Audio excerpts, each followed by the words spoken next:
સાનિધ્યમાં આપ સૌ માતાઓ, વડીલો, યુવાનો, મિત્રો ઉપસ્થિત છે ત્યારે આ દેશ ભારત જેના નામ ઉપરથી પડેલું એ ભારત, જંબુદ્વીપે ભરતખંડે, જે દુષ્યંતનો પુત્ર ભરત જે સિંહના મોઢાને ફાડી અને દાંત ગણનાર હોય એવો આ દેશ ભારત, શકુંતલાનો પુત્ર એવો આ દેશ ભારત, અને ભારતમાં રહેલું એક રાજ્ય ગુજરાત, અને ગુજરાતમાં રહેલું એક સૌરાષ્ટ્ર, સૌરાષ્ટ્ર ધરા અમારી સોહામણી અને ગઢ સુનોઈ ગિરિનાથ, એ હાવજડા હેંજળ પીવે એના નમણા ન રહે. એમાંય સણોસરા જે અશ્વનો પ્રદેશ, કાઠિયાવાડ, અને એમાંય જે કૃષ્ણ ભગવાન બિરાજેલા અહીંયા પધારેલા, એ રામાયણને યાદ કરીએ તો પ્રથમ વાલ્મીકી એ સંસ્કૃતમાં રામાયણ રચી દુનિયાનો પહેલો છંદ, અનુષ્ટુપ છંદ, એક કંચ જોડીના પક્ષીને શિકારી જ્યારે પાણ મારે છે અને વાલ્મીકીના મોઢામાંથી ઉદ્ગાર અને રામાયણની શરૂઆત થઈ. ત્યાર પછી 1600માં તુલસીદાસે અવધી ભાષામાં લખી. એ રામનું શું મહત્વ છે કે જેનામાં ભાતૃભાવના હતી, ભાઈઓ પ્રત્યેનો પ્રેમ, એકબીજા ગાદી માટે ત્યાગ કરે, જેમાં ત્યાગ ભાવના હતી કે કિષ્કિંધા નગરી મળવા છતાંય એ સુગ્રીવને સોંપે, લંકા મળવા છતાંય એ વિભીષણને સોંપે. આવી જગતમાં ત્યાગ ભાવના કે એ માત પિતાની આજ્ઞા કે જેને ખરેખર વનવાસ નથી છતાંય, જેની સગી માતા નથી છતાંય એ માત પિતાના વેણ ઉપર 14 વર્ષનો વનવાસ કર્યો. અને એ 14 વર્ષના વનવાસમાં વિચાર કરો કે પિતાનું મૃત્યુ થાય છતાંય એને રસ્તામાં ગયાજીમાં સીતાજીએ પિંડદાન કરવું પડે અને દશરથને સાક્ષાત લેવું પડે. આ એ ધરતી એટલા માટે નર અપની કરની કરે તો નર મેં સે નારાયણ સત્ય, અને એટલે મર્યાદા પુરુષોત્તમ કહેવાના છે. ત્યાર પછીના 5000 ઓલા 7,000 વર્ષનો ઇતિહાસ, અને ત્યાર પછી 5000 વર્ષ પછી એક બીજો વિષ્ણુ અવતાર, યદા યદા હિ ધર્મસ્ય ગ્લાનિ ભવત ભારત અભ્યુત્થાનમ અધર્મસ્ય તદાત્મનાં સુજામ્યહં પરિત્રાણાય સાધુનાં વિનાશાય ચ દુષ્કૃતાં ધર્મ સંસ્થાપનાર્થાય સંભવામિ યુગે. જ્યારે જ્યારે અધર્મનો ફેલાવો થશે અને એ સજ્જન વ્યક્તિઓ માટે ભગવાને કીધું કે હું અવતાર લઈશ. એ કૃષ્ણ ભગવાન જે આપણને એમ લાગે કે આખા મહાભારતમાં એને છળ કપટ કર્યું છે, અને એનું પરિણામ, એનું પ્રમાણ એને મહાભારતના એન્ડમાં જ્યારે પરીક્ષિત મૃત્યુ જન્મ્યો ત્યારે એને પ્રમાણ આપ્યું. એટલે કૃષ્ણને પામવા, કૃષ્ણ બનવું એ અશક્ય છે, પણ કૃષ્ણના રસ્તે ચાલવું, એને ચીંધેલો માર્ગે ચાલવું એ મહત્વનું છે.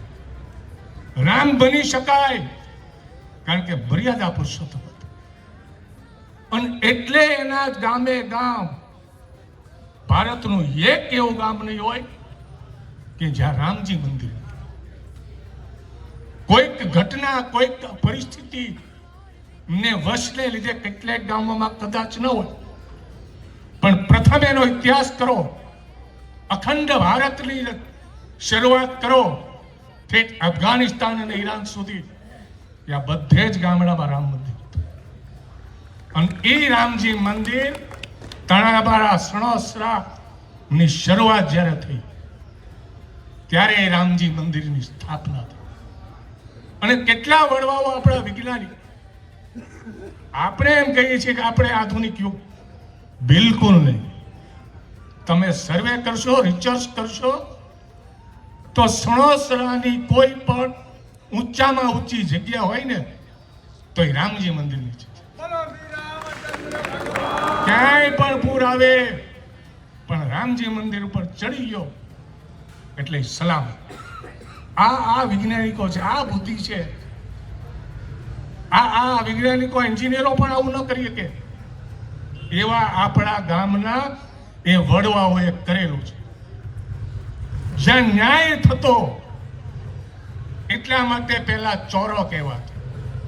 ચોરાહા, 4 રસ્તાઓની જગ્યા, અને ઈ ચોરાથી ન્યાય મળતો. અને સાચો ન્યાય હશે એટલે તમે હું ભાગશાળી છીએ કે આપણાથી અને આપણી સાક્ષીએ એક ભવ્ય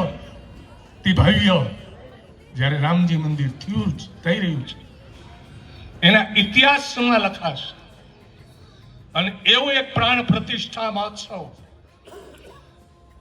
અને આપણી શું જવાબદારી? સ્વયંસેવક એટલે બિલ્લા પહેરીને નહીં. તમે અમને છેલ્લી જવાબદારીઓ આપજો અને છેલ્લી જવાબદારીમાં અમે તૈયાર છીએ. એમ માની લેતા નહીં કે મુખ્ય સમિતિ છે એ મુખ્ય છે નહીં. એ છેલ્લી જવાબદારી પણ લઈ શકે અને એને એ જ કરવાનું હોય.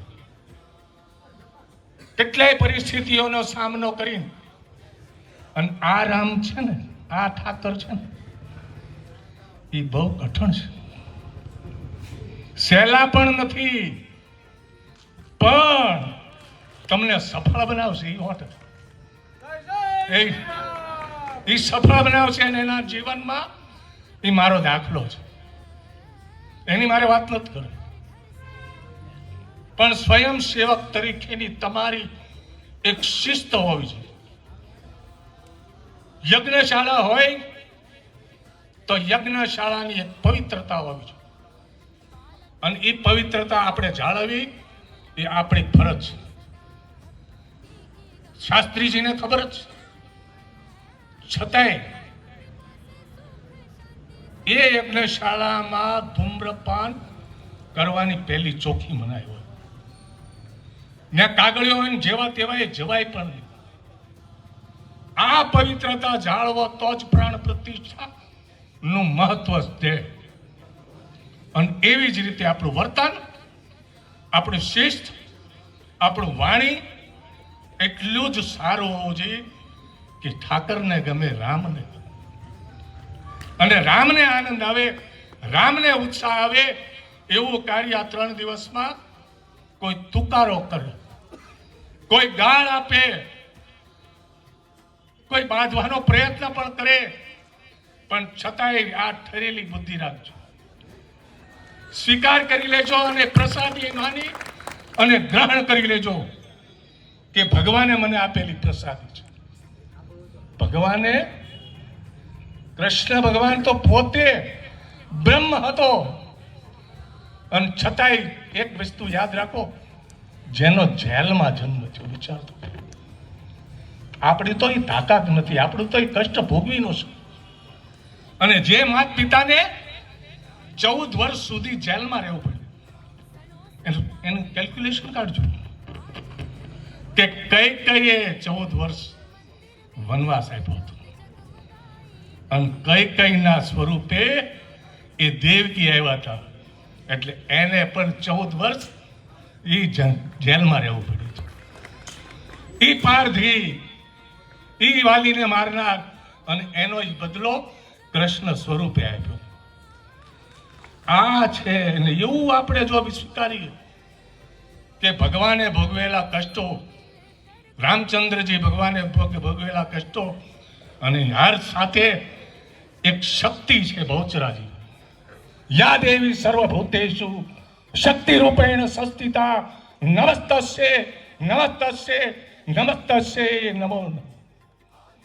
જે આપણામાં એક તાકાત આપે છે, જે એક આપણામાં શક્તિ આપે છે, એ શક્તિ સાથે છે, બ્રહ્મ સાથે છે, અને સાથે હોય એટલે કોઈની તાકાત નહીં, સફળ થાય થાય અને થાય છે.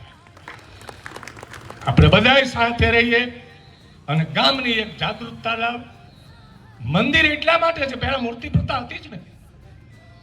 મંદિર ક્યારે થયા કે માણસોના વિચારો ભટકતા છે, માણસો છે એ બુદ્ધિ છટકવા માંડી, એટલે એના સાનિધ્યમાં રહી અને ભક્તિ થઈ શકે, વંદન થઈ શકે, પૂજા થઈ શકે, અને એમાં એક એકતા જળવાય. કે ગામનો નાનો માણસ હોય કે ગામનો મોટો માણસ હોય કે ગામનો ગરીબ માણસ હોય કે ગામનો તવાંગર માણસ હોય, એ બધા જ સાથે ઉભા રહી. એ એકતાનું પ્રતીક છે. અને એ એકતાને પ્રતીકને અને આ જે ગામનું શિરમોર કહેવાય, બધા જ મંદિરો સારા છે, બધી શાળાઓ પણ સારી છે. હવે આપણે શિરમોરને સારા કરવા. રામદેવ પીર અંશ જ છે, એ બ્રહ્મના અંશ છે. એને પણ આપણે ભાવથી ભજીએ, એને જો ભજીએ તો એ જે એના અંશ છે, જે તો એને તો આપણે ભાવથી ઇતિહાસ આગળ વધીએ. અને સાથે રહી વધારે ન કહેતા એટલું વિનંતી કરું કે સાથે રહી અને આ કાર્યને સારી રીતે પાર પાડી.